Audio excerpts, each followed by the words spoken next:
मुंबई की सड़कों पर तेज बारिश हो रही है। एक नौजवान लड़का रोहान कॉलेज से घर वापस जा रहा है।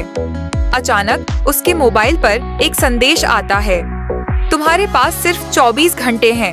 रोहान हंसकर उसे मजाक समझता है, मगर कुछ ही पलों बाद अचानक सड़क पर गिर पड़ता है।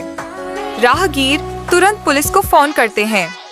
मौके ए वारदात पर एसीपी प्रद्युमन, दया और अभिजीत पहुंचते हैं। एसीपी फोन देखते हैं और कहते हैं, दया, यह कोई मामूली मैसेज नहीं है, इसमें मौत छुपी है। अगले 2 दिनों में 3 और लोग मारे जाते हैं। सभी को वही मैसेज मिला था। डॉ सालू के लाशों का मुआयना करते हैं और कहते हैं, एसीपी, इनके खून में एक ऐसा केमिकल मिला है जो दिल की धड़कन अचानक रोक देता है। लेकिन सवाल ये है कि ये केमिकल शरीर में आया कैसे? सीआईडी टीम मोबाइल नंबर और मैसेज ट्रेस करती है, मगर सब नकली निकलते हैं।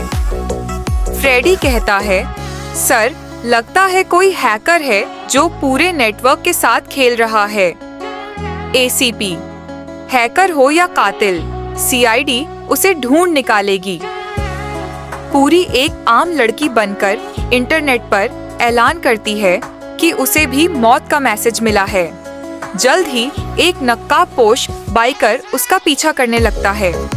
दया और अभिजीत उसे पकड़ लेते हैं, लेकिन बाइकर सिर्फ एक कुरियर निकलता है जिसके पास दर्जनों सिम कार्ड और यूएसबी ड्राइव्स होती हैं। जांच आगे बढ़ती है तो पता चलता है कि सभी मृतकों ने एक ही गेमिंग कैफे का इस्तेमाल किया था।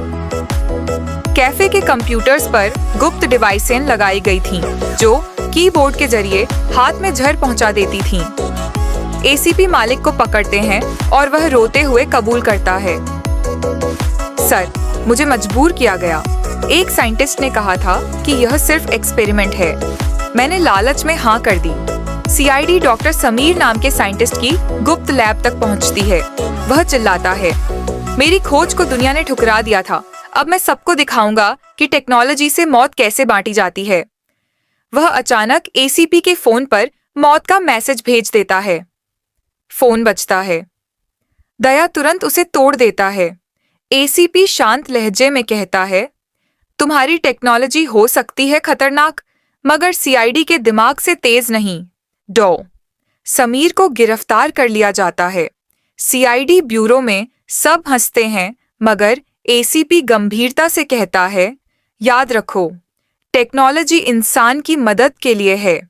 जो इसे मौत का हथियार बनाएगा, वह सीआईडी से बच नहीं सकता।